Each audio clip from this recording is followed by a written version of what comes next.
Tai ką, tada kalbam apie alkoholio poveikį psichikai, taip? Ir vat greitai pabandžiau surašyti momentus, kuriuos pastebėjau iš savo konsultacinių praktikų, iš kas vyksta su žmonėm vartojant alkoholį, kaip veikiama jų psichikos sveikata. Ir pradėsiu tiesiog eit punktais, koks poveikis yra daromas. Ir manau, kad visi bus pajautę ant savęs tą dalyką, ar kiti ant savęs. Aš bent jau kažkadaise prieš 14 metų aš jau nevartoju pats jokio alkoholio. Buvau pradėjęs truputėlį paauglystėj. Bet ne paauglystėj, bet praktiškai jau ankstyvoj suaugystėj, gal man tada buvo apie 20 metų jau. Ne, gal 18 paauglystėj vis dėlto. Ir jau tada pajutau, kad man tai yra neskanu. Jo, neskanu ir, reiškia, tada nagrinėjau, kodėl aš vartoju tą alkoholį. Ir priėjau išvadą, kadangi mokyklose būdavo vakarėliai, tai visi rinkdavosi ir nemokėdavo bendrauti be alkoholio, reiškia. Ir kai tą supratau dalyką, kad alus neskanus, niekam nebuvo skanus, aš pačio pirmo kartą, taip.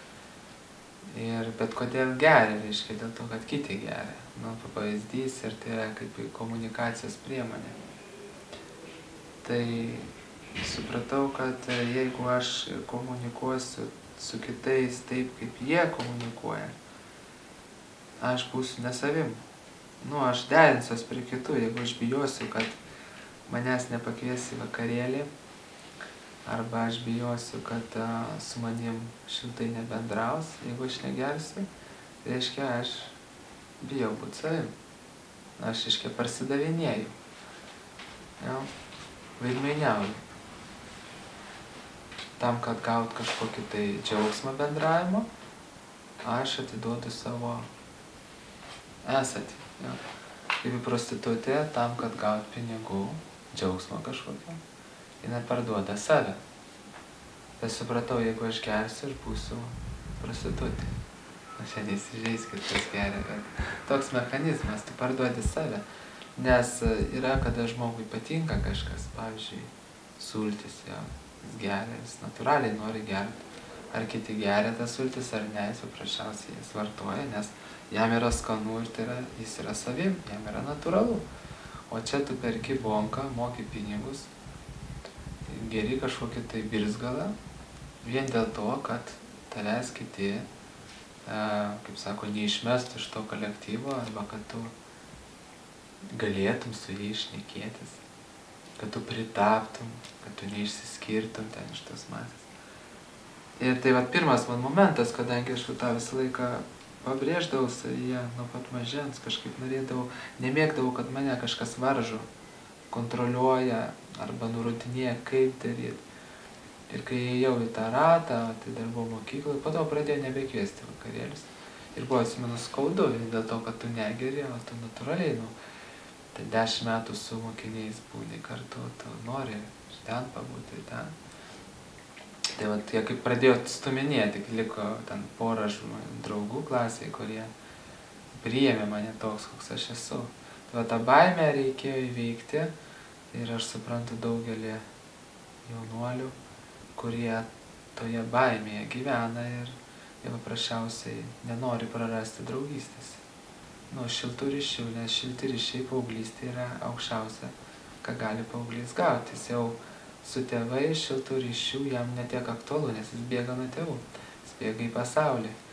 Ir pasaulis nori susirasti daug draugų, o draugai yra daugiau, mažiau geriantis. Ir kai tie draugai pasikviečia į savo ratą, vienas iš draugystės palaikymo būdų yra kartu su jais tą ritualą daryti. Tai praktiškai yra ritualas. O kaip dvasiškai susirenka kartu, jaunimas jo gieda giesmės Dievui. Ir jie daro tą susijungę. Centre yra ne bonka, bet Dievas. Tai čia daugiau centre pastatoma yra bonkė arba atviri pokalbiai šalia bonkos. Gali būti centre atviras bendravimas, bet vis tiek bus kaip priemonė įeiti tą atviro bendravimo būseną bonką. Kaip šamanai turi biškį kažkokių tai žolyčių pavalgyti, kad įeiti bus taip pat. Ir tu jau matai, kad nuo pat pradžių prasideda vartojant alkoholį, bent jau aš ką supratau, ne tai, kad man ten šnekėjo, kad ten sveikatai bus blogai, gąsdino ar ką, ne tos priežastys, tiesiog tam, kad mest alkoholį, aš turėjau atrasti savo natūralias priežastis, kurios man nepriimtinas. Ir manau, kad kiekvienas, jeigu jisai mąsto apie alkoholio vartojimą arba nevartojimą, jis turi atrasti savo natūralias priežastis, kodėl jisai vartoja arba nevartoja. Nes mes gyvenam tokiam sociume, kur labai daug yra nurodinėjama, ką daryti, kodėl nedaryti, kodėl taip daryti, kodėl taip daryti. Ir žmonės yra pavargę nuo strojinimo tokio, ne, tu toks ar anoks.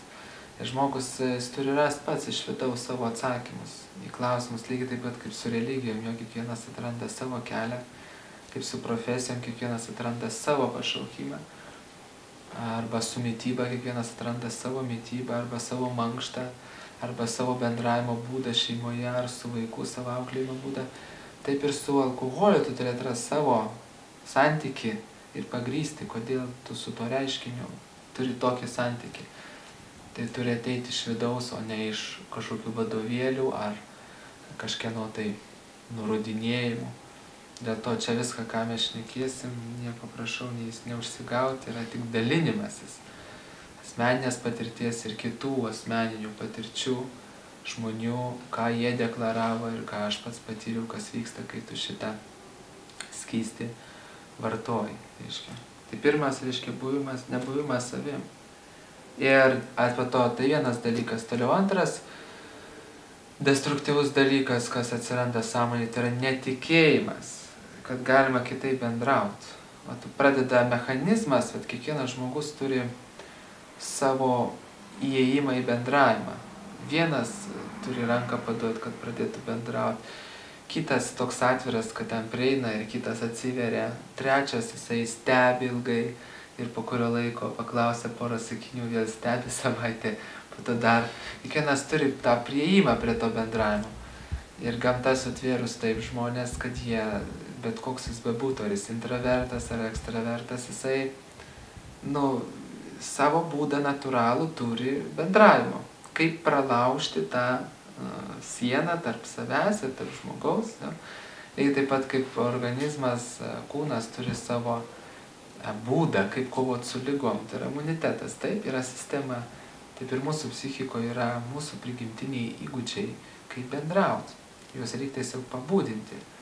Tai dabar lygiai tas, tai kada mes pradedam vartoti alkoholį, mes nuneigiam savo prigimtinės galias komunikacijos. Ja, mes tada, bonka tampa kaip raktas komunikacijai, ne, gaunasi. Ir jeigu aš to rakto nepasuku, aš nepabendrausiu atvirai. Tokia taip gaunasi. Ir dėl to pažiūrėkim, visi baliai, kol neišgeria, negali atsiverti.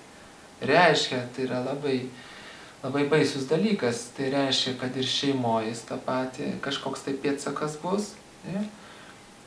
Darbe toks pėdsakas, tarp kitko darbuose vis paplinta tokie kambariukai, kur gali ten nueiti, biškį įsipilt, ar ten universitetuose, mokyklose mes visi žinom, ten tos išleistuvės neoficialias, tas bonkų dėžės, praktiškai dėžėm perka. Vat visi tą raktą taiko, kad, reiškia, kas vystosi susvetimėjimas tokiu būtų. Natūraliai tu esi susvetimėjęs. Atšildo ledus tarp žmonių, skystis, alkoholis. Ir tada savigarba sukyla, reiškia, tai į ką aš čia virstu, reiškia, aš nesu savim, vienas dalykas. Antras dalykas, man pradeda, aš net negaliu normaliai bendrauti, neįsipylęs skysčio, kas čia. Tai va tas mechanizmas irgi man sukyla, kad pagalvojau, tai kas čia iš manęs bus toliau. Dar mes tik pradėjom sąrašą, tik pirmą punktą, įsivaizduokit, tai kiek jau eina negatyvo. Ir kai suvoki, kad tu praktiškai savo prigimtinės galias slopini, kaip vaistai. Vietoj to, kad imunitetą stiprinti, eina perka greit tabletę, kad tą lygą kuo. Lygiai taip pat vietoj to, kad išmok natūraliai. Suminkštim savo širdį, jo išmok komunikuoti, atvirai su žmonėm, atsivert pasaulį, nebijot. Tai yra tada dirbtinai, kaip tą vaistai, mes alkoholį pilsiu, tada viskas jau taip. Bet jie nesupranta, kad tas bendravimas tada krenta į labai žemą lygį. Atsiranda pasišaipimai, įsižeidimai, žeidinėjimai, tokie seksualiniai bairiukai, familiarumas, nu, tas bendravimas, jeigu tu ir atsuki tą spyną savo, tas bendravimas vis tiek lieka labai, nu, žemo lygio. Ir mes žinom, kiek muštinių, kiek prievartavimo eina, kiek melo, kiek apkalbų per išgėrus. Bet apie tai vėliau. Toliau antras momentas, jo, tai va šitas, reiškia, nepažinimas savo prigimtinių galių. Čia ir buvo tas momentas. Ir netikėjimas, kad aš galiu kitaip. Reiškia, tikėjimas atsiranda tada, kai tu pažįsti save, savo tas galias. O tada ateina tikėjimas, kada tu pažįsti savo galę bendrauti. Tai kada mes, reiškia, neduodam savo pažinti, mes tada ir netikim. Ir mums iškart padeda tėvai, reiškia, kadangi tu matai, kaip jie bendrauja atvirai su savo kolegom, savo draugais išgėrė, ne? Tai seki to pavyzdžių. Tai va, pirma eina pažinimas, bet kad pažinti turi save išbandyti, nu, lauke, kaip pasakyti, be dirbtinų priemonių. Vat kaip nueini į mišką ir pažįsti savo galias, kada turi minimaliai priemonių. Susiręsti pastogę, laužą užsikurti, jo, tu iš tavęs tada lenda tai, kas yra, nes tu neturi net, kaip sako, benzo pjūklo nusipjauti, neturi plaktuko, neturi vinių, tu tos prigimtinės galiosios. Tai kai tu pažįsti, tada tu įtiki į save. Čia lygiai tais pats, kaip žmogų pastatyti jį prieš auditoriją šnekėti, kada jisai bijo šnekėti ir netiki, kad jis gali šnekėti. Ir jisai ir po to, jeigu jis vis tiek turės šnekėti, jeigu žinotų, kad jis turi šnekėti ir auditorija lauks, žiūrės, jis pradės lyst, jis pradės ten gal mykčioti, užsikirtinėti, bet po to jis ir išsivinios. Tai vat lygiai taip pat komunikacija, tai yra prigimtinė galia, tai nėra talentas kažkoks, kad ten vienas su smuiku ten turi talentą grot, kitas ten turi teisininko talentą, kitas ten staliaus talentą. Čia yra prigimtinis kaip vaikščiot gebėjimas. Ir praktiškai tu nukerti žmogui kojas. Nu, tas gebėjimas jis nesivysto. Tai va, čia yra daug labai gilesnių dalykų eina, bet gal taip giliai neįsime. Tas nepažinimas savo tų galių. Ir dėl to bent jau man, kiek tenka konsultuojant, stebėti, žmonės ateina labai nepažinę savo galių. Labai nepažinę. Ir tėvai jų nepažinę, ir vaikai nepažinę. Ateina talentingi žmonės su nepasitikėjimu, su netikėjimu, kad galima iš vis, kad jis kažką gali iš viso užslopinti. Tėvai save slopino, šeimoje slopino vaiką. Ne? Toliau trečias labai svarbus dalykas – valia, valingumas yra tokia savybė, po kurios yra visiška tromba šioje visuomenėje, ne, jeigu valios neturi, šakės tau bus. Nei tu darbą gerai dirbsi, nei tu karjeros pasieksi be valios, nei tu namą pastatysi, nei tu vaiką užauginsi, nei tu mašiną nupirksi, nieko tu nepadarysi be valios. Ir praktika rodo, kad jeigu žmogus valingas, jisai daug pasiekia. Tai vat ką daro alkoholio vartojimas, principas toks veikia. Man atėjo sunkumas, taip? Ir man sunkumas pagimdė stresą, įtampą, neigiamas emocijas. Ir dabar reiškia, man reikia toliau pareigas atlikti, o man yra sunku, man yra stresas, man įtampa, bet man reikia toliau pareigas atlikti. Ir ką žmogus daro? Pila, reiškia, savo tą skystį, kad tą stresą malšinti. Jisai nesiugdo valia, kad užsidėjus tos svorius, tai yra stresą ir įtampą, eiti toliau. Jis nori dirbtinai numesti tą svorį. Taip sakant, raumenys psichiniai nesiugdo. Ir kai jie nesiugdo, žmogus tampa silpna valis, reiškia, jis negali pakelti sunkumų be alkoholio. Negali pakelti sunkumų be alkoholio. Ir už valią atsakingas trečias centras, saulės rezginys. Ir žmogus palaipsniui, jo valios tas lygis mažėja.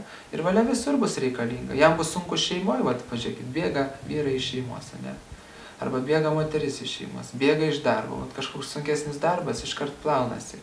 Atsakomybės bijojimas priimti irgi susijęs su valia, nes atsakomybę priimti reiškia imti naštą ant pečių, reiškia turėti raumenis.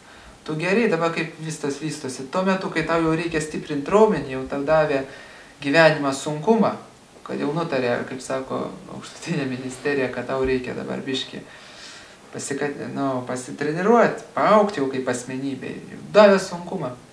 Ir tu tuo pat metu užgeri. Ir neužsiugdai tų rūmenų, tada eina šalia, mato jau aplinkiniai žmonės, padeda kažką. Arba patarė, ten kažkaip tu ten prasisuki. Bet laikui bėgant pas tave tą galę pakelt sunkumą mažės.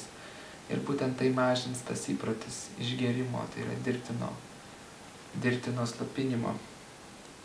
Toliau, 4 momentas, tai yra savikontrolės galia mažėja. Tai vat savikontrolė yra labai susijusi su valia. Taip? Ir kai mes šnekam, kai tau duodamas yra sunkumas, tau nebūtina jo nešti, yra kiti, metodai, kaip sukontroliuoti savo stresą ir įtampą. Jo streso įveikimo mechanizmai yra.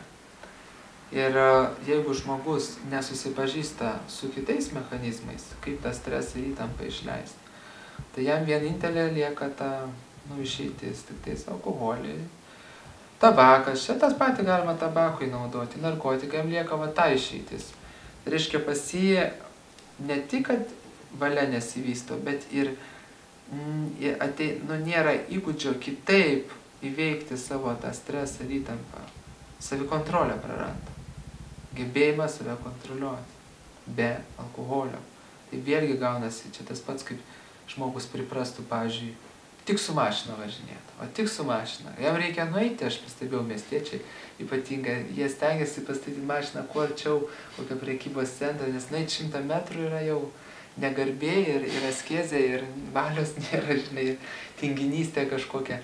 Tai lygiai taip pat ir čionais.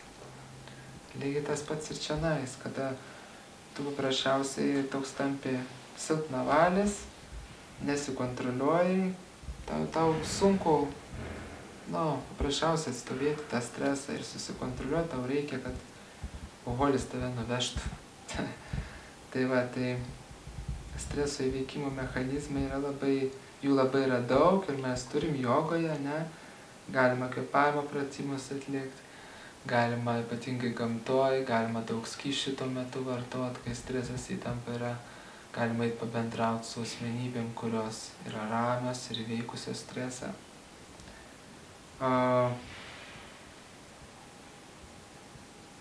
Galima užsiimti meditaciją. Meditacija yra labai puikus būdas stresų ir įtampą įveikti. Tai čia yra natūralūs gebėjimai, kaip sako, psichinė imuninė sistema. Psichika irgi turi savo imuninę sistemą, kaip tą stresą ir įtampą išstumti. Jogos pratimai puikiai išstumia stresą ir įtampą. Ir visi, kas pradeda jogą lankyti, kvėpavimą daryti, jie tą stresą ir įtampą pradeda išmokti natūraliais būdais išstumti. Nereikia alkoholio. Tai va čia yra labai svarbus momentas, kada savo sąmonė neturi amunicijos tokios, kaip sakyti, pasiruošusi blogam atvejui ginklų. Kai tave stresas užpuola, amunicija yra bonka. Ja. Bet jeigu jis turi kitą amuniciją, tai yra priemonės, kurios nesukelia pašalinio efekto, jis daugiau išlošia ir jisai gali tada perteikti savo vaikam šitą būdą, kaip įveikti tą stresą ir įtampą. Dabar kodėl pas mus jaunimas pradeda gerti, dėl to, kad pirma mokykla yra šeima, ir jie jau moko šeimoje, kaip įveikinėti stresą ir įtampą. Jiem arba ten liūdės ir pykti. Svaigintis, reiškia, pati greičiausiai. Bet patys vaikam neduoda, o vaikai išgyvena galbūt daugiau negu jie patys, tas stresas ir įtampos. Jie sako, eikit futbolą, eikit ten dar kažką padaryti. Tai dabar vaikai turi kokį būdą. Žaidimai, kompiuteriniai, čiatai visokie. Ypatingai agresyvus tie žaidimai, kur yra šaudimas, taip tu tą stresą ir įtampą. Kažkas gal nueina į kovos menus, kažkas eina į būrelius, kažkas pradeda paslapčia nuo tėvų, dažnai taip ir būna, reiškia, rūkyti ir gerti. Nes tai yra neteisybė, tėvai patys nemoka kitaip įveikti tų negatyvių emocinių būsenų, o vaikam to neleidžia daryti. Tai dar ir iš šito punkto yra kvailystė tokia. Tai streso įveikimo mechanizmas ir tyrimai rodo, kad kuo žmonės yra dvasingesni, religingesni, tuo jie mažiau vartoja alkoholį ir tabako. Aš pats magistratūrai dariau darbą psichologiją ir tyriau religingumo laipsnis, kaip koreliuoja su alkoholio ir tabako vartojimą. Reiškia, visą darbą rašiau ir gavau gražią kreivę tokią, kad daviau mokiniam atlikti testus, apklausinėjau paauglius, mokyklinio amžiaus vaikus, ir tame tyrime dalyvavo, reiškia, visiškai nepraktikuojantis jokios praktikos moksleiviai, toliau ateitininkai, tai yra krikščioniška praktika, intensyviai užsiimantis, ir, reiškia, šitie paaugliai mokiniai krišnaitai, kurie daug, pagal lyginimas, daug užsiima praktiką.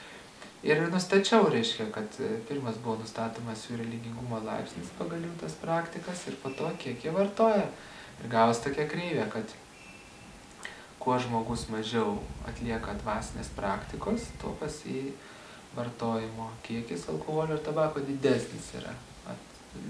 Graži paprasčiausiai statistika. Ir tai tie tyrimai rodo, kad religingi žmonės turi daugiau amunicijos. Ta prasme, dvasinę praktiką praktikuojantis, jie turi visokiausius būdus, kaip išvalyti tą stresą ir įtampą. Ir nereikia, net ir iš ekonominės pusės žiūrint, nereikia mokėti pinigų.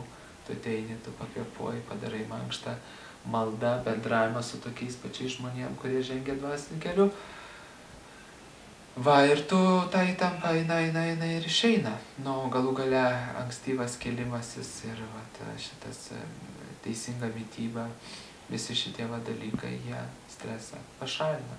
Bet šiaip labai stipriai stresą šalina būtent pokalbiai, bendravimas su dvasingom asmenybėm.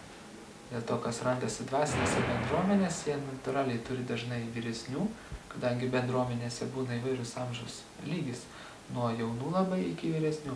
Tai visų pirma pasibendrauja su savo draugais, bendramžiais, kurie irgi negeria ir gauna, jie atiduoda savo įtampą pašnekovą savo ramybę, energetiškai bendrauja su vyresniais žmonėmis ir jie gauna tą švarę energiją. O dabar kaip tu gali bendrauti su tėvais, jeigu jie patys tai daro? Kaip tu gali bendrauti su savo draugais mokykloje ir kieme, kai jie tą patį daro? Tu neturi kur priglaus galvos. O retas, kuris ten ims, taigi pradės kvėpuot, mankštą daryti, ar ką, čia yra jau sunkiau. Ar ten melsti, žinai. Natūraliai norisi greitai bėgti ir slapinti tą, nes negali nieko daryti, negali nieko veikti. Arba būna savo merginai supila viską, kas irgi yra negerai. Ja. Tai bet kai yra bendramžių, tada toj bendroji energijai, ar viens ant vieno, ar viens prie dviejų susišneka, pasišneka ir atiduoda. Jį nuramina. Jeigu taip kai kitam blogai, tai atsiranda tas streso veikimo mechanizmas ir pilnas tikėjimas, kad tai paprasčiausiai yra stresas, įtampa yra natūralu ir netgi jau kaip kraujas pas mus kasdienį visuomeniai, bet lygiai taip pat tas įveikimas streso irgi tampa toks pat natūralus, kaip įkvėpti oro, pakvėpuoti. Nueini ir pabendrauji, paskambini, susitinki ir staigiai čik. Jeigu tavo draugai, kurie nevartoja alkoholio, pradeda vartoti alkoholio, o tada tikrai yra jau patikrinimas tikėjimo. Bet tada bendruomeniai vyresni prilaiko jau tos, kurie. Tai vis tiek aš noriu biškį prie tos dvasinės praktikos pabrėžti, kad tai yra svarbu ir jeigu mes save tobulinsim, pradėsim eiti savęs tobulėjimo keliu, mums tas streso veikimo mechanizmas bus labai įprastas dalykas ir mes galėsim be jokių šalutinių poveikių tai paimti padaryti. Ir kitam pavyzdį parodyti. Toliau 5 momentas, tai yra tingumas tobulėjimui. Mes tą biškį lietėm, bet irgi yra savybė. Ir Vedų raštuose yra, reiškia, parašyta, kad Kali Jugoj, tai yra šitame amžiui degradacijos. Reiškia, žmonės bus labai tingus savęs tobulinimui. Jie paprasčiausiai tingės dirbti su savim. Su savo stresu, su savo pykčiu, su savo geismu, su savo liūdėsiu. Pažiūrėkit, tik tais liūdėsys eina antidepresantai. Stresas įtampa eina migdomosius, raminamosius. Bet tas pats principas, jeigu ne alkoholis, tai tabletės, bet tai koks skirtumas? Ten narkotikas yra, ja? Ten yra priklausomybė kelias. Tai tas tingėjimas jau eina praktiškai nuo pat, jau ateina į žemę tokios būtybės, reiškia, tokios asmenybės šiam amžiui, nepažengusios, kuriuom paprasčiausiai yra sunkus dalykas dvasinė praktika. Ir tai, kad jauni žmonės kažkokie tai pradėtų dvasinę praktiką užsiimti, yra labai retas reikalas. Ir aš kai dariau religingumo tos tyrimus mokyklose, aš buvau apakęs, kai duodavau 100 mokinių ten tos testus, kiek jūs meldžiatės, kiek einat į bažnyčią, kiek skaitot šventą raštą, kiek bendraujat su dvasininkais, ten buvo 5% kažkur tai. 5%, kurie kartą į savaitę nueidavo kažkokią praktiką, kartą į savaitę atlikdavo, reiškia. O kad kasdien atliktų, man atrodo, iš gal 1% buvo. Aš nebeatsimenu, kokį kiekį ten klausinėjau. Ten nebuvo siaubinga statistika ir po to, kiek stebėjau metams bėgant, jau buvo statistikos ir jau valstybinių lygių atliktus, kad tenais labai nedidelis procentas eina, paprasčiausiai užsiima tą ar krikščionišką praktiką, kažkokią kitą religinę. Tai tas tingumas, nenoras dvasiškai tobulėti. Aš čia nekalbu tik apie religinę praktiką. Yra fizinis tobulėjimas, jau tai yra kūno kultūra, yra psichinis tobulėjimas, mes 3 lygiais tobulėjame. Tai dvasinė praktika mažiausiai tobulina žmonės Lietuvoje, psichologiškai biški daugiau tobulėjo, fiziškai dar daugiau. Bet daugiausia yra tokių, kurie iš vis netobulėja. Tai mes gautume tokią kreivę, kad daugiausia niekas nieko netobulina, antroje vietoje būtų tie, kurie biški kūną prižiūri, trečioji, kur kūną ir psichiką, nes tie, kur psichiką prižiūri, dažniausiai ir kūną prižiūri. Ir jau ketvirtoje jau tas toksai būtų tie, kurie visus tos lygius bando prižiūrėti. Ir dabar vieni su kitais bendrauja ir kažkaip tai interesai kertasi. Ateina į valdžią kas? Kokios kategorijos dažniausiai žmonės? Tie, kurie su nieko praktiškai nedirba, arba ten gal prie kūno ten ir tai tą sveikatingumą taip labai ribotai supranta, biškį apie mėsą užsimink, mėsa turi būti čia, net prie vegetarizmo negali priartėti. Tai praktiškai yra ta tingių žmonių grupė. Jeigu jie valdo, aš nenoriu asmeniškai kažkokio politiko varyti, bet tokia situacija, reikia būti objektyviem. Jeigu valdo tingų žmonės, Lietuva tingų žmonės ir gyvena. Aišku, galima sakyti, kaip jie valdo, tingų žmonės išrinko tingų žmonės į valdžią. Dabar iš kur gimė tie tingų žmonės valdžiai ir iš kur gimė tie, kurie rinko juos? Iš šeimų tingių. Tinginystės, kaip sakom, epidemija kažkokia tai. Tai kad nutraukti tą tinginystę, pirmą labai svarbu pačiam ją įveikti, tada savo pavyzdžių labai gražiai parodyti kitiems, ką sako darbas žmogų puošia. Tai jeigu dirbi su savim, fiziškai, psichologiškai, dvasiškai, tau tas streso įveikimas, pavyzdžiui, man, kai ateina stresas ir įtampa, man net minties nebekyla, net tokia mintis net nepraskrenda, kad galima gerti ar rūkyti. Tiesiog tai yra tiek visais atžvilgiais nenaudingas, mes taip visi mėgstam tą naudą, nenaudingas įveikimas tų negatyvių emocinių būsenų pašalinimas, visai nenaudingas, kad net į galvą, net nepraskrieja. Tai rodo, kad yra toks platus arsenalas, kurių, reiškia, pats prisikaupiau per tos 14 metų, kad aš galiu ir vieną, ir kitą. Jeigu mažas stresas įtampa, aš galiu pamedituoti. Nes meditacija jau reikia labai subtilus dalykas. Ten, jeigu didelis stresas, tau neišeina. Jeigu labai didelis stresas, aš einu pabendrauti su kokiu dvasišku žmogum, reiškia, pasidalinti. Arba jeigu ten biški didesnis, aš paprasčiausiai skaniai pasigaminu ir pavalgau šventintą maistą, kuris duoda švarios energijos. Ar einu pranajamą padaryti, reiškia, į gamtą pavaikščioti, ar paprasčiausiai muzikos ir laksnės. Pilna, kaip sako, tų būdų. O eiti, mokėti pinigus, maitinti pramonę alkoholio, į save nuodyti, tai yra tūpa. Ir viskas, jeigu taip paėmus. Neužsigaukit niekas. Taip, toliau 6 momentas.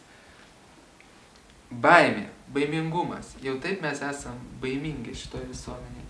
Mes prigąsdinti esam. Socialinė struktūra padaryta taip, kad jeigu tu, pavyzdžiui, darai verslą, tai tu turi būtinai apgaudinėti kažkiek. Nes jeigu tu mokėsi visus mokesčius, bet kurį paimk vidutinį verslininkai, tam pasakys. Kad labai sunku arba neįmanoma to daryti. Dėl to visi kažkaip tai vienai per kitaip kažko nedarašo ar neprirašo. Tai čia kaip pavyzdys, ja? Tai tas įbauginimas ir kontrolė vyksta per įbauginimą, reiškia santvarka tokia, kad yra daug mokesčių. Valstybė žino, kad žmonės slepia, bet kai žmogus slepia, jis jaučia ką? Kaltę.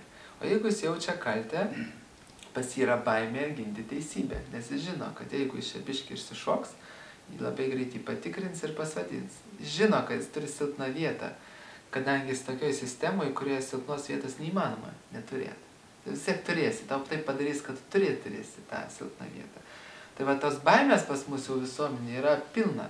Tai čia neim tik verslininkus, paim kokius pedagogus, ten irgi yra sava, kaip sakyt, mafija, atsiprašau, bet yra savi dėsniai ir jeigu tu pabandysi teisingumą labai propaguoti mokyklai, tenais biški su mokiniais griežčiau, kai ateina paprašo tavęs praleisti tą vaiką, nes atnešė kažką ir padavė, tu vėl tave klybins, reiškia. Lygiai taip pat mes žinom medicinos pasaulį, medikai ten apie teisingumą, tai iš vis jau seniai pamiršta, ten jau, kaip sako, yra tiesiog verslas daromas ir viskas. Aš skaitau ligoninės, tai yra vienos iš efektyviausių pinigų gaminimo tokios vietos, kur kasdieną nešami, aš nežinau, tūkstančiais kyšių ir čia net komentarų, net nežinau, ką čia ir sakyti, reiškia. Bet jie visi žino, ten vienas kitą pridengia ir viskas eina ant baimės, aš išduosiu, mane išduosiu. Iš kitos baimės, paimkim teisėsaugą, reiškia, jo lygiai tas pats, reiškia, visi žino ir rašo laikraščiai ir nepriklausoma žiniasklaida byloja, kad yra savidėsnė. Dabar, kai sakau, aš nesakau, kad visi medikai ten supranti blogį, ar ten pedagogai, ar teisėsaugoj, bet ta liga, korupcijos, reiškia, melo, veidmainystės, melo gynimo, prastuminėjimo savus žmonės, kaip tie konkursai vyksta į kokias aukštesnės pareigas, jau žinoma, kas pateks, vieši pirkimai, žinoma, iš kokias, visur čia, ne man pasakot. Tai ir visi, kas tai daro, jie toj sistemoje dalyvauja, jie taip jau bijo. Jie bijo, kaip pasakyta, kitaip nesielgti, jie bijo kitaip nesielgti, nes jeigu pradės elgtis kitaip, jie sistemą juos išspjauna, kaip iš vyšnios tas kauliukas išmuša, nes jie tampa, tas dantratis nebesisuka taip, kaip sistema sukurta. Ir juos vadina kaip svieto lygintojais ten, juos dažniausiai kažkaip padaro ir per kitas priežastis bando pašalinti iš darbo, arba tu staigiai netenki kokios nors draugijos, bendrijos savo darbovietėj, kad ir pavyzdžiui tu nustoji atimti kyšių, žinai, ir viskas, pas tave daugiau eina žmonių negu pas tą, kuris ima, ir tu staigiai tampi problemą. Jeigu imam, tai visi imam, arba tu nustoji apkalbinėti kolegas, ne? Viskas, tu kaip ir nepritampi, nustoji gerti, tu nepritampi. Tai tos baimės, aš tik taip tokį kontekstą bandžiau apžvelgti, kad jos yra labai daug. Ir kai žmogus, jisai baimiai randasi, prisirišimai prie turto, paskolos, prie vaikų, prie savo sveikatos. Kur yra prisirišimas, kodėl tie žmonės valstybei daro nuodėmes, nes jie prisirišę prie pinigų, jeigu tu prisirišęs prie pinigų, tu imi kyšius. Tada tu natūraliai tik darai nuodėmę, iškart baimė tave lydi. Tu bijai prarasti pinigus, dėl tu tada darai tą nuodėmę. Baimė yra. Tai lygiai tas pats su ta baimė, čia yra jos labai daug ir žmonės, kada, reiškia, tų problemų labai daug turi, tų baimių labai daug turi, nes baimė kyla iš prisirišimo, o kadangi labai daug prisirišimo, labai daug baimių, labai daug problemų, tada reikia svaigintis, nes yra baimės daug. Baimė, tai ką reiškia, irgi baimė visą laiką lydi stresas, įtampa, kai žmogus bijo, jis sukaustytas, jis negali judėti, jis negali šnekėti. Bet būna sutinki tam tikrų profesijų žmonės, jie jau šneka, jie tik įpratę privačiai šnekėti, šneka tik tiek, kiek reikia ir labai slaptai. Nes ten, kur jie dirba, daug šnekėti negalima paprasčiausiai. Vat yra baimė, visur baimė yra. Baimė dėl to, kad daro nuodėmes. Daro nuodėmes dėl to, kad prisirišė prie pinigų, prie šlovės, prie prestižo, prie aplinkinių dėmesio, prie aplinkinio priėmimo jo į kolektyvą. Prisirišė. Iškart baimė, nuodėmė, prisirišimas, va šitie dalykai. Ir tada belieka kas? Kai jos daug yra, lieka svaigintis.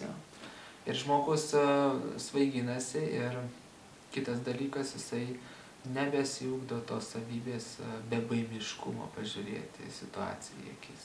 Jis toliau dar šalia prie visų tų baimių, dar vieną baimę, tai yra baimė pažiūrėti į akis.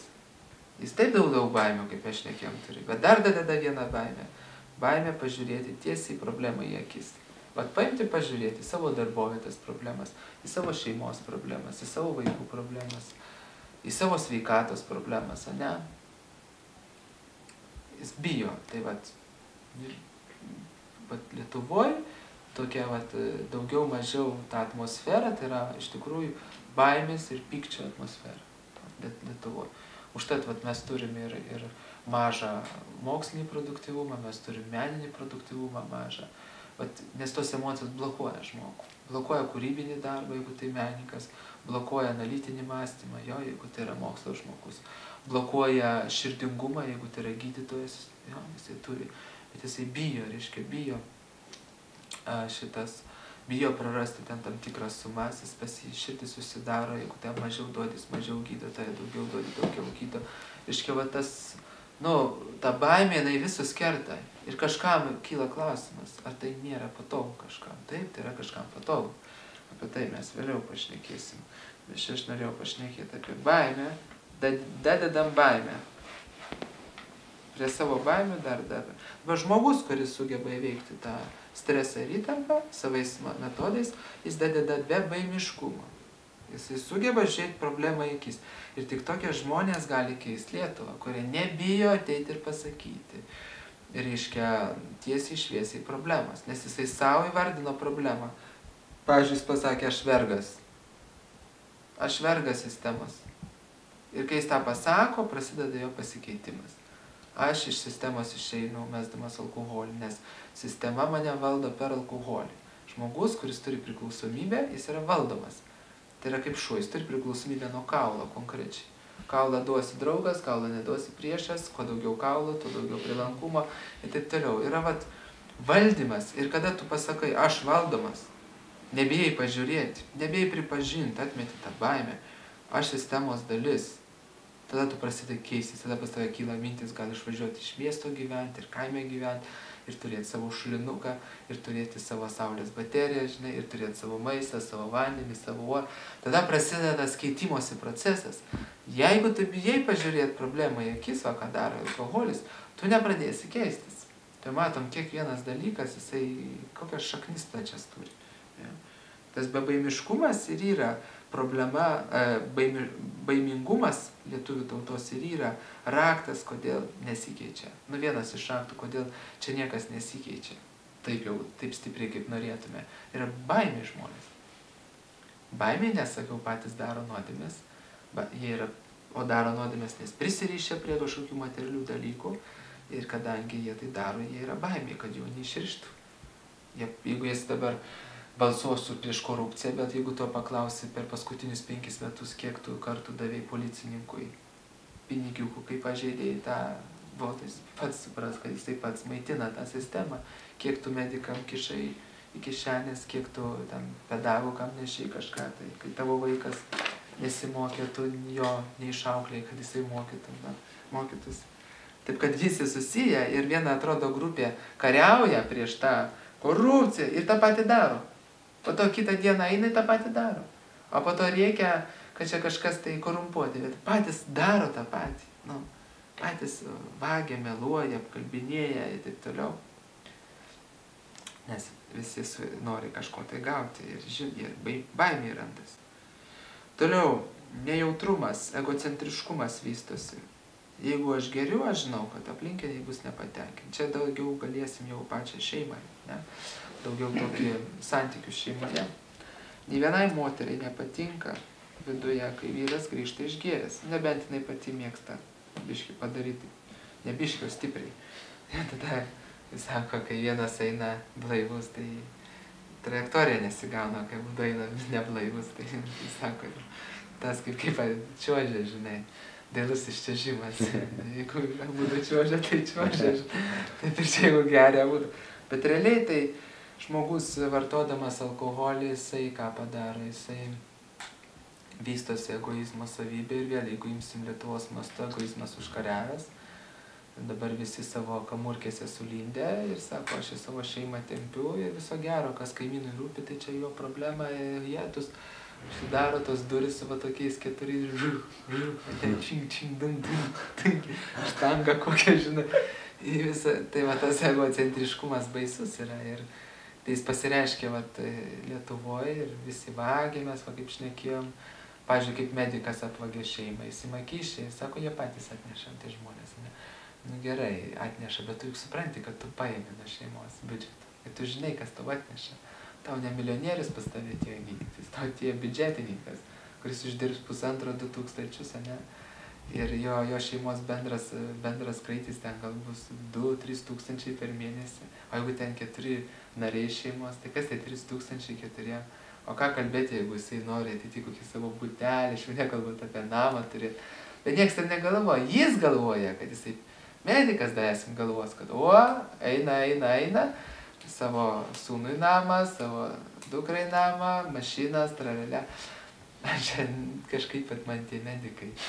Nes aš žinau, kad tai labai stipru yra ir man tai labai užgauna, nes taip tarpsme užgauna tą tokią neteisybę, kad žmonėm, kuriem yra patikėta gyvybė jau į rankas, jie tom naudojasi, nes žmogus dėl savo gyvybės jisai atneš tau kiek reikia, kokią bubulytę ir kiaušinių kokio atneš, jeigu ten neturės, bet ant to naudojasi, tai yra demoniška, tai yra negražu ir tas čia kaip pavyzdys to egocentrizmo, kai žmonės sako, aš tikrai geras žmogus, bet jis į savo šeimą atitempia kažką tai iš kitos šeimos. Jis to nesupranta, kad jis vagia iš kitos šeimos, kuri tikrai už jį dažniausiai būna neturtingesnė ir ten, reiškia, silpnesnė finansiškai.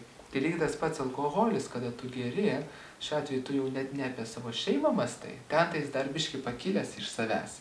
Jis ne tik apie save, bet apie savo šeimą dar. Bet kai tu alkoholį geri, tai tu dar žemiau leidęs negu tas, kur ima kyšius, ar ten, kur vagia iš kitų, ar tenais tik savo šeimą rūpinės. Tu rūpinės tik savim. O tai reiškia, tau vienodai tampa, kaip, kai tu darai aktą, kažkokį tai, kuriuo tu matai, kad suteiksi kančias aplinkiniam, arba nesaugumą, arba įtampą, reiškia, tu nejauti jau. Tu jauti daugiau save negu aplinkinėse. Tai kada geria žmogus, jisai suteikia natūraliai vaikam visų pirma nesaugumą, vaikam yra neramu. Ir šitiem, ta prasme, neramu tom, kad jie energetiškai, kadangi yra sujungti su tėvu, tėvas, pavyzdžiui, guli apsvaigęs jo ir iškart vaikam yra blogiau. Taip mes po to apie tai kalbėsime, apie tos subtilius dalykus. Plus jie nori kažko paprašyti, pavyzdžiui, jiem kažkokia nelaimė, jis, pavyzdžiui, nusidegino ranką, arba jis susilaužė ranką, arba jam reikia, kad jį nuvežtų į kažkokį mokyklą, į renginį, į konkursą, ar ten į gimtadienį tėvas guli, pavyzdžiui, ne? Jis tampa nebesaugus. Tai reiškia, tu žinai, tėvas žino, kad kai jis yra bejėgis, jisai nesudaro saugumo, nes jeigu nėra saugumo, negali suteikti jo. Natūraliai.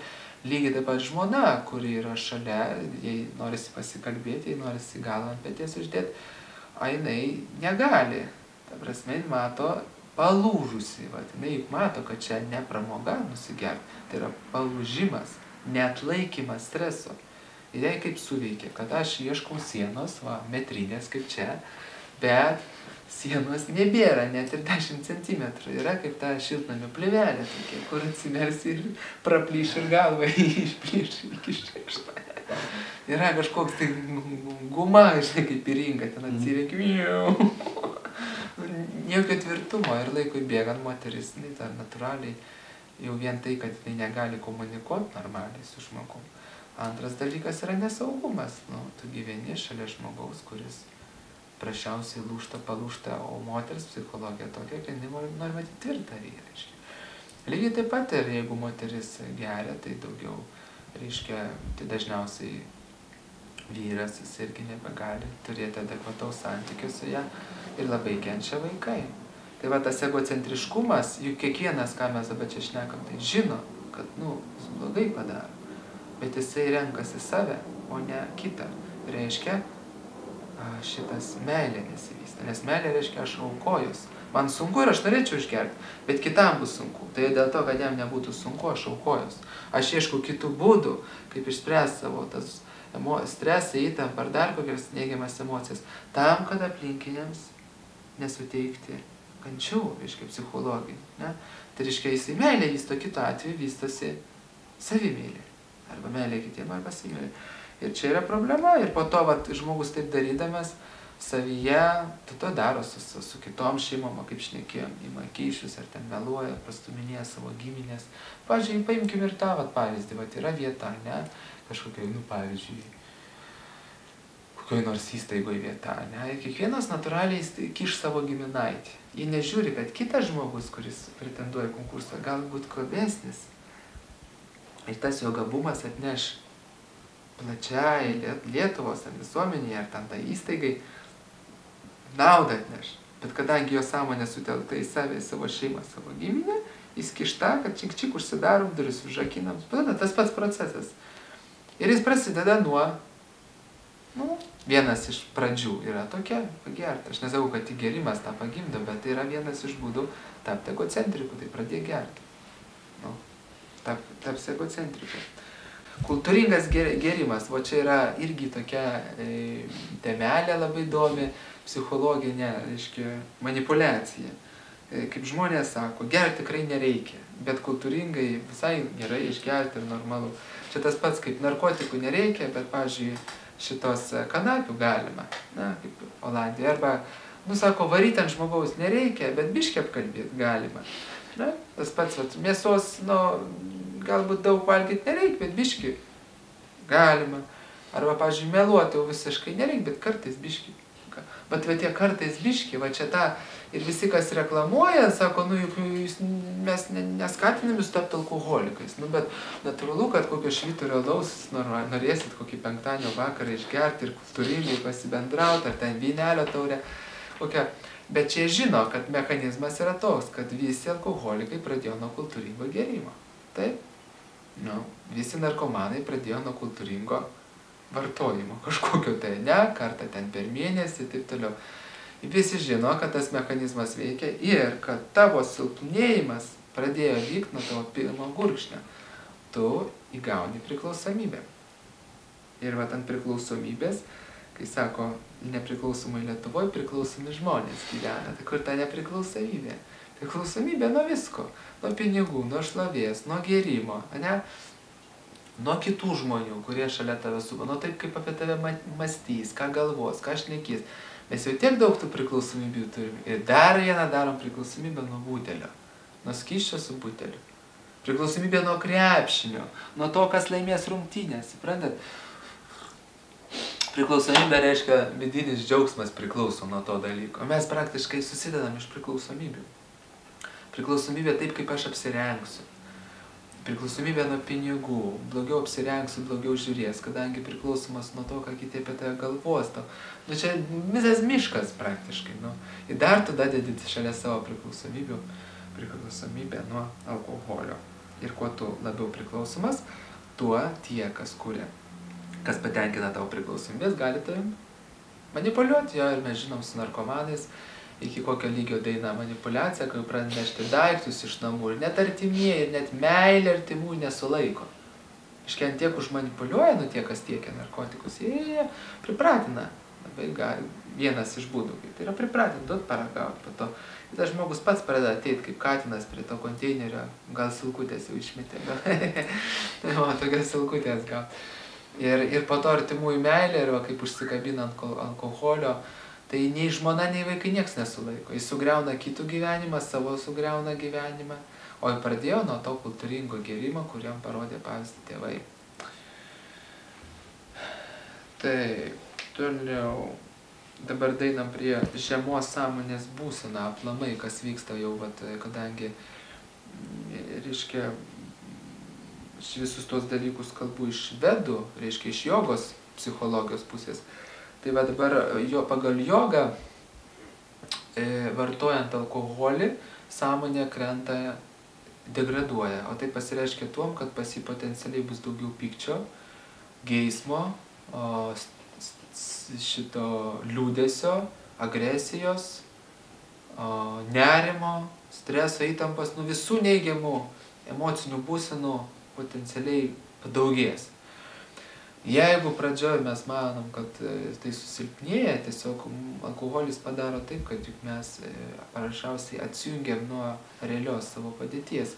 Jis praktiškai, čia duosim tokią analogiją, kai žmogus, kuriam, pavyzdžiui, susikaupė pūliai kelyje, jis jaučia skausmą. Tai prilygintume žmogų, kuris išgyvena, pavyzdžiui, liūdesį, stresą, ar ten jį paliko mergina, ar dar kažkas.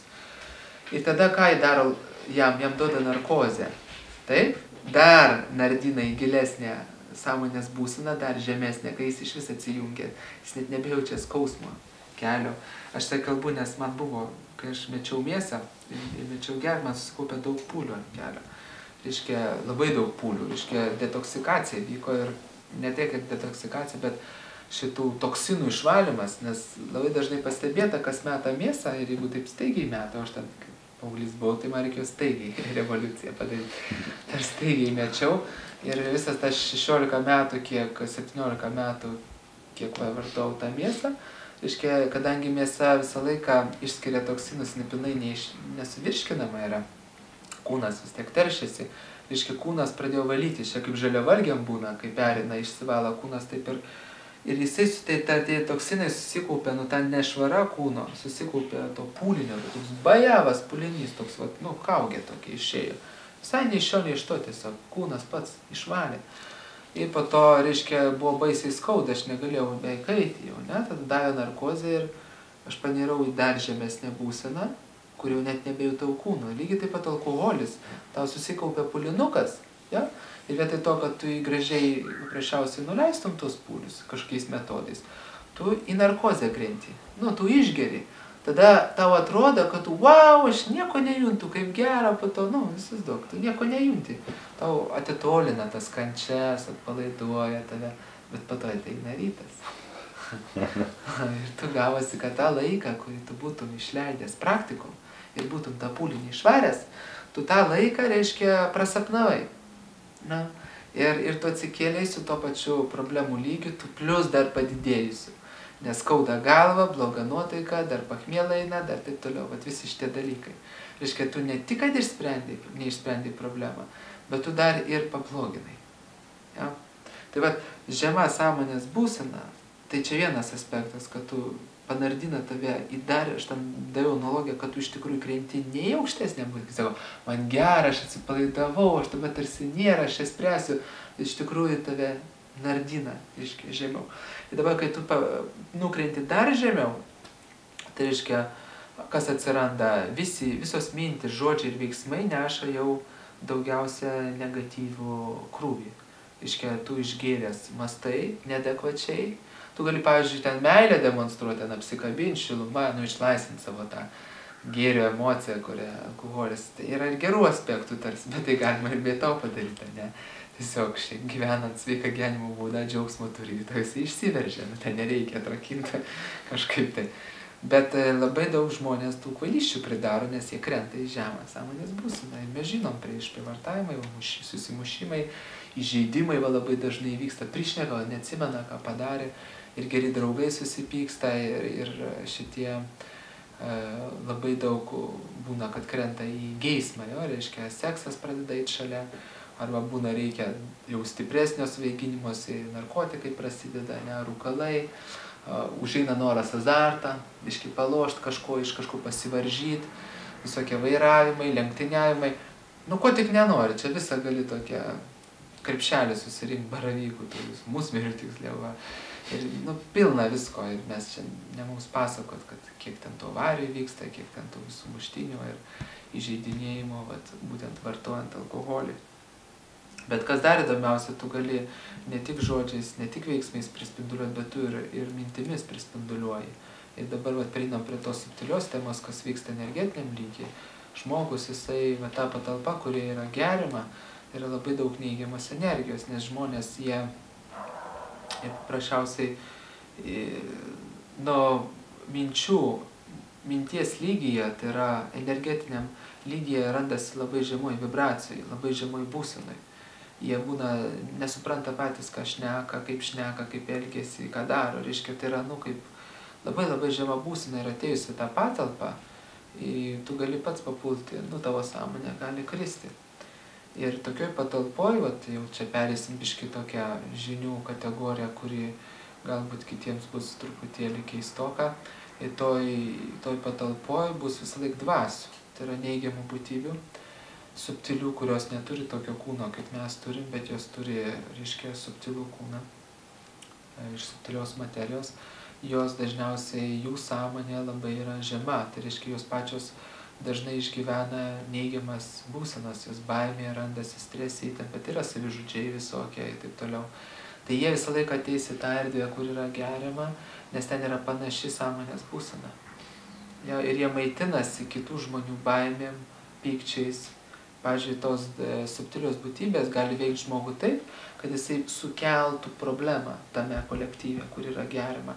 Ir taip labai dažnai vyksta. Žmogus, pavyzdžiui, jisai pradeda agresyvus tampa, pradeda šnekėti kažkokias nesąmonės. Iš tikrųjų, tuo metu, joga sako, kad kai tu išgeri, pas tave energetinė tavo apsauga, energetinė krenta ir tu tampi labai pažeidžiamas būtent šitų tamsių jėgų, tai yra dvasių šitų subtilių būtybių. Ir jos, reiškia, su savo subtiliu kūnu, jos įeina į tavo aurą, į tavo energetinis kūnus, ne tik aurą, bet į tavo energetinis kūnus, nes mes visi turim savo energetinius kūnus. Psichika nėra tik tai smegenyse, psichika pirminė, tai yra mūsų psichinis kūnas. Čia daug šnekėti, bet žodžiu, jos sugeba paveikti tavo sąmonę ir tos nesąmonės, kurias žmonės daro, dažnai daro dėl to, kad jos veikia.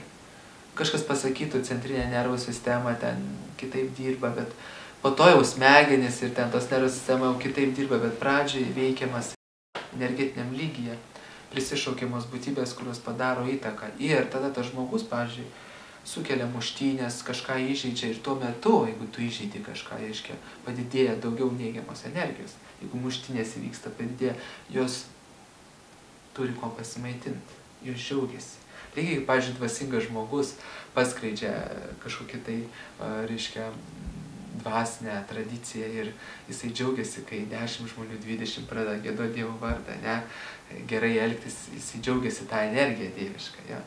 Lygiai kaip mama atėjusi kambarį mato, kad broliai ir seserys tenais bendrauja gražiai, sukūrė. Tai lygiai taip pat negatyvi būtybė džiaugsis, kai matys, kad vienas prieš kitą kariauja, kad daug blogio, nes jinai maitinsis tais dalykais. Ir yra žinoma iš jogos, iš vedų raštų, kad tos būtybės egzistuoja ir tikrai daug ir iš šiol sutinku žmonių, kurie ir mato, ir jaučia, ir kurie girdi, pas kuriuos jau yra nuo alkoholio, nuo narkotikų, nuo susikaupusių kažkokių negatyvių emocinių būsenų, jau yra padarytas ryšys su to pasauliu. Žmonės tai žino, nesvarbu, kad mokslas to neįrodė. Mokslas yra dar labai jaunas palyginus šitoj srityje. Jie neturi prietaisų, kaip pamatyti tas būtybės kol kas, o gal turi, bet slepia. Bet kad tai vyksta faktas ir tose vietose, kur yra geriama, yra daug dvasių, negatyvių dvasių ir žmonės elgiasi kaip apsėsti. Ir sako, kas tai pasidarė, kad tu tai pasakėjai, kas tai pasidarė, kad tai apsėda žmogų. Ir Bhaktivedantas Svamis, vienas iš jogų mokytojų, pasakė, kad tie, kurie vartoja alkoholį, visi absoliučiai turi kanalą su šitom būtybėm, tie, kurie vartoja alkoholį. Nes laikui bėgant, kai tu vis vartoji, tavo energetinė apsauga mažėja. O ką kalbėti, jeigu vaikai, dabar prieikim prie vaikų, gyvena patalpoje, vienam kambarį gerima, kitiem kompiuteriai, visi savo vaikus suleidžia, jūs ten žaiskit. Reiškia, jie auga toj atmosferoj, labai negatyvioj. Ir pas juos irgi daugėja negatyvių šitų būsenų. Daugiau streso, daugiau baimės, daugiau įtampos, daugiau pykčio, daugiau agresijos.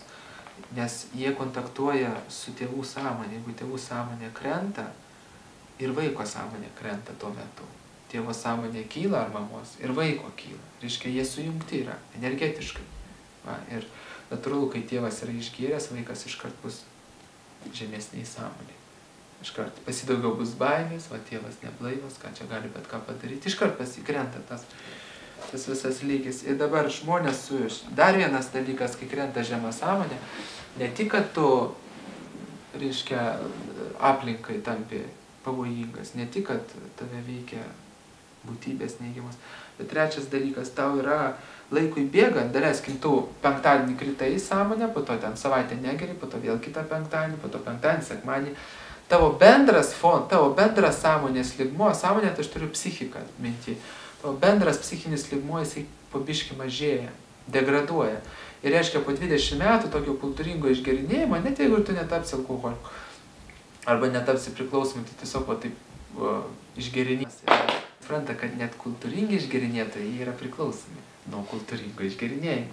Tai irgi yra priklausomybė. Ir jeigu jam nuimti visus metus alkoholį, biški bus lomkių, lūžių bus. Tai reiškia, kad buvo užsikabinimas, reikėjo kažką nulaukti. Tai vat bendram fone paimti, jeigu žmogus taip gerinėja, jo bendra sąmonė, jinai vis tiek krenta. Ką reiškia krenta sąmonė? Jam sunku, va čia prieisim labai opę problemą, jam tampa sunku priimti subtilius mokymus apie subtilėją gamtą. Tai reiškia apie karmą, apie reinkarnaciją, apie energetinius kūnus, apie, reiškia, kad mes ne vieni visatoj, kad Dievas yra, visos dvasiniai tie mokymai, ezoteriniai, jam tampa sunku priimti, nes jo sąmonė yra apteršta. Jinai žemesnėse vibracijose randasi, ten yra daugiau streso, daugiau įtampos taip toliau. Ir kada žmogui tampa sunkiau priimti subtilius mokymus, jisai palieka praktiškai gyvūno lygyje. Jo tikslai gyvenime lieka, reiškia, kas daugintis, tai yra seksas ir visi flirtavimai, romanai, muzika, filmai apie tai, viskas jau aptais. Po to, reiškia, dauginimasis, miegas, kada daug išgeri arba ten daug neigiamų emocijų, nes tvarkai daug miegi. Toliau valgymas irgi, kada daug negatyvo viduje valgai. Ir gynimasis, tai yra signalizacijas, priešraketinės gynybos, visa kita. Visa mokslas, kultūra susiveda daugiau mažiau į tos dalykus. Sako, oi čia, pavyzdžiui, menas, pažiūrėkit meną. Visą laiką ten bus moters ir vyro kažkokia intriga. Bet kokį filmą, bet kokį labai mažai spektaklių ar kinų, filmų ar tenais knygų parašyti apie kažkokius tai subtilius dvasinius dalykus, šventų istorijas, senai pamirštos Holivudas, jeigu kištai kažkokius tai Haris Poteris, burtininkus, bet ne šventuosius. Eina vis tiek daugiau į tą, kaip pasakyti, seksas, agresija ginantis, miegas ir valgis. Viskas suvesta į tai, kad kuo įmantriau tenkintis priešingą lytim, kuo įmantriau tenkinti liežuvį, kuo įmantriau apsiginti ir kuo įmantriau pailsėti, komfortą sukurti namuose. Tad tam tarnauja. Tai reiškia, žmogus, jam, pavyzdžiui, sakoma, kad yra reinkarnacija, kad tu ne vieną gyvenimą gyveni, kad tu esi ne kūnas, jis netiki. Jis sakė, kaip aš ne kūnas, kaip aš galiu gimti dar kartą, koks čia Dievas, čia Dievo nėra, čia neįrodė. Jisai, kadangi žemą sąmonį, jis negali, net jeigu jam logiškai rodai, net jeigu jam ir tyrimai gali būti, pavyzdžiui, reinkarnacijos tyrimai yra padaryti, jis vis tiek netiki, nes jo sąmonė yra kritusi. Tai nieko daugiau nereikia daryti. Ir tie, kas valdo žmonių sąmonėje, žino, gali čia kiek nori postringauti apie Dievą, mes biškai pilsime taurę, ir nieks nesupras. Dėl to, kad sąmonė, psichika krenta, mąstymas neveikia tam tikras. Yra užsiteršimas. Ir dėl to sakoma, kad jeigu tu nori pažinti aukštesnius dalykus, kad ir, pavyzdžiui, apie Dievą mokslą suvokti, apie karmą, apie reinkarnaciją, šitos subtilius dėsnius, energetinius dėsnius pajusti, kaip energija keičiasi žmonės, vyro, moters energija ir taip toliau vaikų. Jeigu tu nori, tu turi pirmą, reiškia, išlaikyti švarę sąmonę, o ne sąmonę, kuri bus panardinta į iliuziją, į apsvaigimą, į pamiršimą kažkokį, tai ne? Tai va, tai čia yra kategoriška. Ir mes ką matom Lietuvoje, kodėl žmonės, pavyzdžiui, tą religingumo nėra. Dėl to, kad alkoholis yra. Čia labai aišku. Žmonės sako, kam čia melšia, čia nieko nėra, čia to Dievo nėra. Tai tas, kiek galima tos, kaip čia pasakyti, apgaudinėti kitus žmonės, jeigu dvasininkai patys geria. Ne tai, kad čia ant to, kaip pasakyti, krikščionių, bet kas, ar krišnaitas, ar budistas, ar ten musulmonas, ar tenais šivaitas, ar katalikas, ar pravoslavas. Nesvarbu, jeigu dvasininkai geria, tai kaip jie gali pažinti, ką jie gali pasakyti apie Dievą, jeigu jis geria. Ką jis gali pasakyti apie Dievą, apie ramybę. Ramybės, reiškia, palinkėkim. Jeigu visi linkia ramybės per čerkutę, tai kokia čia ramybės palinkėjimas? Ir tai iš tikrųjų yra pikta, nes aš, pavyzdžiui, gerbiu visas tradicijas, bet kada dvasininkai pradeda šitas bairius daryti, arba dar prie kapinių, yra tradicijos, pagert, tai jau čia, klausykim, tai ką tu gali suvokti, jeigu tu nesuvoki net savo sąmonės, tu nesusitvarkai su savo elementariom stresų, įtampa ten, būsinu. Tai ką tu gali ten kitus pagydyti ten, dvasią pakelt, ar ten konsultuoti, ar būna psichologai, reiškia, rūko, pageria. Tai ką tu gali, koks tu psichologas, jeigu tu savo psichikos nesutvarkai. Aš atsimenu, diskutavau supermamos forume, tai mane užpuolė, kad aš neteisus, nes psichologai irgi žmonės. Patys žmonės apmulkina save. Sakau, čia yra normalu, kad psichologas išgertų ir parūkytų. Sakau, tau normalu nueit pas, pavyzdžiui, meistrą, kuris su sugedusią mašiną važinėja. A tau normalu nueit pas dantistą, pas kurį dantis supuvęs, žinai. Tau normalu nueit pas kokį dizainerį, kuris vaikšto, supranti, apsirengęs visiškai. Tai kaip tu tikiesi, ką jis tau padės, jeigu jisai pats nesutvarkęs. Tai žmonės tiek tai yra normalu, kad jie tai toleruoja, nes patys tai daro ir sako, čia jis irgi žmogus, jie daug streso, tai konsultuoja kitus, patiriam, reikia, tai sakau, jis turi rodyti pavyzdį. Tai tas, kai visi to nori ramybės, gėrio, bet klausimas, kas kvalifikuotas tai padaryti ir žmonės nekvalifikuoti priimti aukštesnių mokymų, kadangi jų sąmonė yra žema, nukritus. Vienas iš šių, aišku, ir tą sąmonę ir žemina ir televizoriai, tam daugumas laidų ir Hollywoodo filmai ir kiti, bet alkoholis vienas iš tų faktorių, kuris žemina tą sąmonę. Ir ką mes turim Lietuvoje, tai yra žmonės labai žemiški, aišku, dabar bundantis, tai pradėjo būti sveikatai, reiškia, jau sąmonė biški pakyla, bet kodėl? Per kančias. Gavo daugiau ekonominės, finansinių kančių, finansų nėra taip psichologiškai blogai, tada pradėjo gerinti padėtį nuo kūno gerinimo. Bet dar daug laiko praeis, kol pradės gerinti savo psichiką. O dar daugiau laiko praeis, kol pradės gerinti ir dvasinį lygmenį.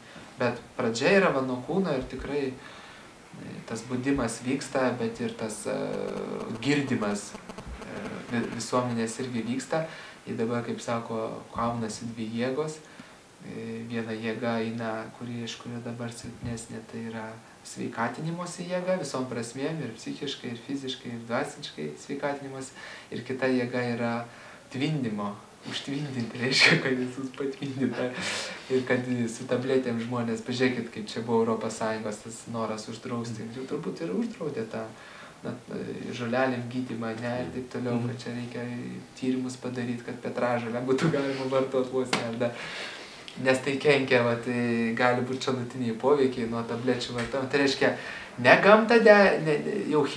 jau gamta derina prie chemijos, o ne atvirkščiai. Reiškia, kad gamta turi neprieštarauti chemijai, o ne kad chemija.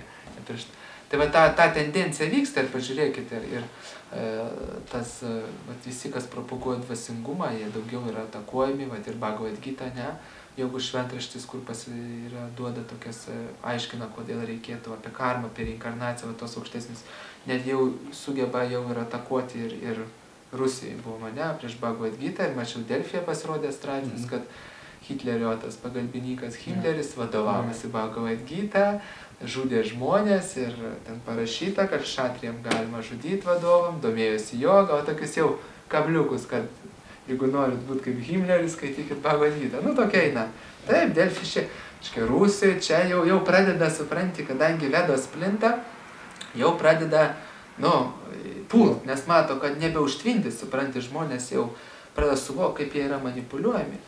Tai ir jie pradeda, reiškia, atsiranda galimybė, kad žmonės suvoks aukštesnį mokymą apie tuos dalykus dvasinius. Nes, dėl to, kad jie pradeda mesti alkoholį, reiškia, viskas jau viena iš manipuliacijos būdų dingsta. Ir visom priemonėm bus daroma, kad vis tiek žmonės vartotų alkoholį ir nedaeitų iki tų subtilių žinių apie visatą, apie Dievą ir taip toliau. Tai čia yra su ta žema sąmonės būsena ir mes žinome, jeigu sociumas yra žemoj sąmonės būsenai, ten nebus nei intelektualinės produkcijos, nei ten šitos dvasinės produkcijos, nieko nebus. Ten bus toks vidutinis lygis.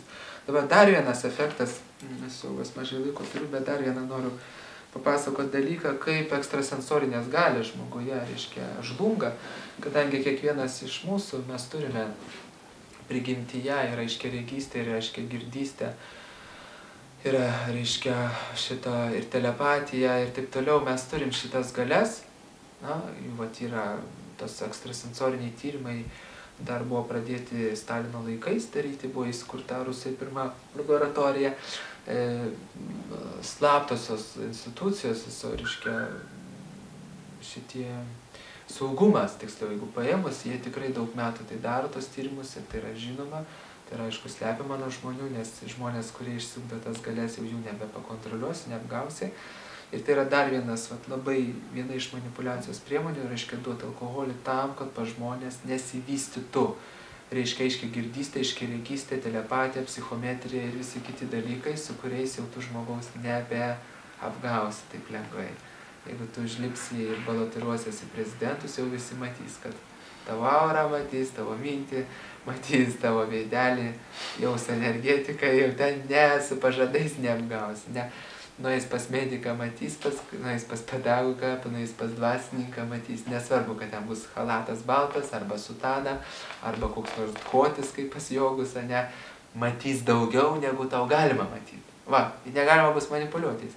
Tai žmonėm. Tai būtent alkoholis, iš jogos pozicijos, yra vienas iš labai galingų būdų, kaip užslopinti žmoguje, tas, kas pas mus vadinasi paranormalų sugebėjimai, tipo paranormalu. Tai yra normalu, bet žmonės, kadangi jau visi apsigėrė, jų neturi, tai galvoja, kad čia vienetai jas. O kiekvienas vaikas, kiekvienas suaugęs žmogus, jisai turi tai, ir jeigu jisai ves sveiką gyvenimo būdą pas jį atsiras, jis, pavyzdžiui, galės girdėti tai, ką per atstumą apie jį šneka arba apie kažką. Jis galės matyti tai, kas per atstumą vyksta. Jis galės matyti savo ateitį, galės pamatyti savo praeitį. Pas jį intuicija didės. Ja? Jisai gali pamatyti savo praeitus gyvenimus. Jis gali gauti atsakymus jau iš visatos, iš aukštesnių būtybių, įvairiuose kebliuose situacijose. Ja? Jis gali paėmęs tavo daiktą jau pasakyti apie tave, nes daikte randasi informacija apie žmogų, kuris laiko tą daiktą. Jis pamatęs jau žmogų, jis jau gali pajausti energiją. Viskas, tai jisai tampa jau tokį kontroliuoti, jau reikia labai subtilių dar kažkokių tai metodų, kad sukontroliuoti. Supranti, ir tokių atsirastų žmonių, tai kaip neprastumsi nieko. Tai tie, kas girdo, kas propaguoja tą girdimą, jie gali save skelbti krikščioniais demokratais, jie gali ten būti jogai, jie gali, kas tik nori. Čia yra tik tais priedangos, yra tikslas. Tas tikslas aiškus ir čia gimė koks talentingesnis vaikas, tenais nuo 5 metų pradėjo groti, o jau čia indigo, čia. Taip, mūsų laikais, kai užgirdyti yra tėvai ir iš jų organizmo gimsta užtvindytos sąmonės vaikai, čia mane prakeiksna, tai yra garantuoju, žiūri. Tai tais laikais tikrai, jeigu iš 1000 atsiranda koks vienas, supranti, kur atmintį geresnė turi, kūrybinis mąstymas galingesnis, analitinis, o jau čia, žinai, rašo. O iš tikrųjų galėtų būti tokių vaikų labai daug. Ne? Ir galėtų tas būti tas netgi mažėja vaikų, kurie sapnuoja ryškius sapnus, tai irgi susijęs su alkoholiu, tėvų vartojimu alkoholiu, pas kurios mažėja, pavyzdžiui, atsiminimo per praeitus gyvenimus. Jeigu vaikas skaidrus gimsta, jis atsimena savo praeitas inkarnacijas, jų mažėja šitų dalykų. Mažėja vaikų, kurie gimsta su gydomosiom galiom. Tai yra užblokuojama. Nes mes žinom, yra tie energetiniai centrai, čakros ir jos, jeigu jie yra aktyvūs, tie centrai, pas vaiką visos psichinės ir fizinės galios vystosi labai gražiai, jeigu jie yra aktyvūs. Jeigu yra vartojamas alkoholis, tėvai vartoja alkoholį arba paauglys jau vartoja alkoholį, pas jį šitie centrai, nerviniai, energetiniai centrai, mažiau aktyvūs. Ja? O jeigu mažiau aktyvūs, reiškia tos galios, su kuriais jie susiję, mažiau reiškisi. Pavyzdžiui, yra gerklės centras, Facebookas mėlynas, yra komunikacijos centras.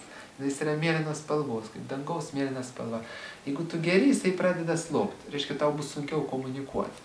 O tau atrodo, kad tu išgėręs kaip tik lengviau komunikuoti. Bet realiai savo prigimtinę komunikaciją, tu lygiai taip pat, jeigu šitas centras išvystytas, tu gali sugebėti įeiti į kitą kūną, įeiti į kitą žmogų, pajausti tai, ką jis jaučia ir grįžti. Vat pas aktorius būna jisai stiprus, jis sugeba įsijausti rolę, persismelkti, grįžti. Lygiai tas pats tas centras yra atsakingas už komunikaciją su dangiškom būtybėm, jeigu stiprus.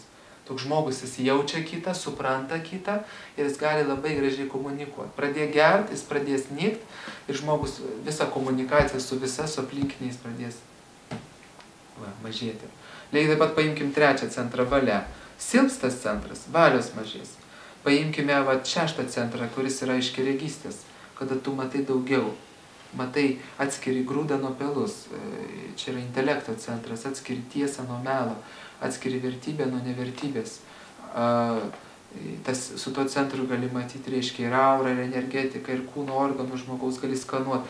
O pradėję gerti, iškart pradeda deaktyvuotis tas centras. Ir pažiūrėjau, vat, pas vaikus, pasaulis būna, čia kaip tokia būna, nėra, ta čakra neišvystyta, tas energetinis centras, ne. O šitas centras atsakingas už ryšį su Dievu, jis iškart, pas jį net nekils minčių, kad čia Dievas yra, ką ten keiksis, išeidinės, kaip suprantat. Tai vat, visi tie centrai, jie, reiškia, pradeda deaktyvuotis, pas žmogų nesivysto galios, kurios realiai turėtų būti, vystytis. Ir tai tampa retenybė. Jeigu kažkoks vieną neužtvindė ir ten kažkaip jis prasimušas tam gali. Tai va, bičiuliai. Ir kontroliuojamas. Tai va, tai visumoje paėmus visą šitą gumulą mes turime invalidą, kuris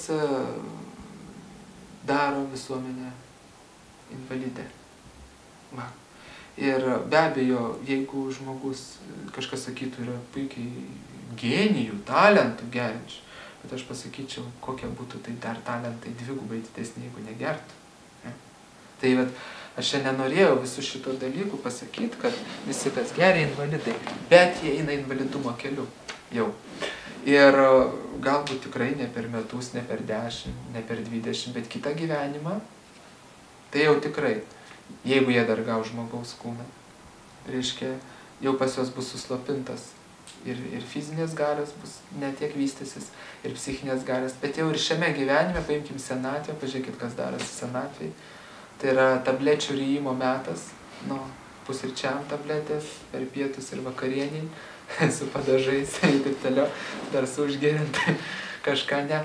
Tai yra metas, kada žmonės turi tai, ką nusipelnė, teisingai nusipelnė, jeigu tu gėriai, kodėl atminties praradimai eina, koncentracija, atmintis, piktumas, užspaustas emocijos. Jeigu tu su jom niekad nedirbai, jos slapinai alkoholiu, tai žiūrėjai, pas tave susikaups tavo sąskaitoje. Tu senatvėj ten, kaip sako, turėsi, visus pamaitinsi tom savo emocijom. Milijonierius bus. Iš kada mes turim tas piktų žmonės. Dėl to, kad nedirba su savim, slopina save, problemos nesprendžia.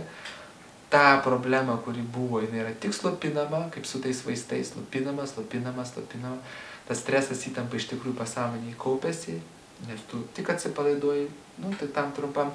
Ir tu po 30-40 metų tu esi, kaip sakau, psichologiškai tu esi kaip invalidas. Tu esi priklausomas, tu negali atvirai bendrauti be alkoholio, tu parodai pavyzdį savo vaikam ir anūkam jau rodai, jau sėkmingai, kaip sako mokytojai, mokinių seka vyksta tą pavyzdį. Ir tu, net jeigu tu išlikai ir sveikas, ir psichologiškai toksai, reiškia, sveikas, psichiškai, tu galėjai išlikti žymiai sveikesnis, negu kad tu esi dabar. Dėl to tie visi argumentai, kad žiūrėk, man nieko neatsitiko, aš sveikas, tralele, bet tu gali pasakyti, o kiek tu įsivaizduok būtum dar dvigubai, trigubai sveikesnis ir galingesnis psichiškai, jeigu tu būtum to nedaręs.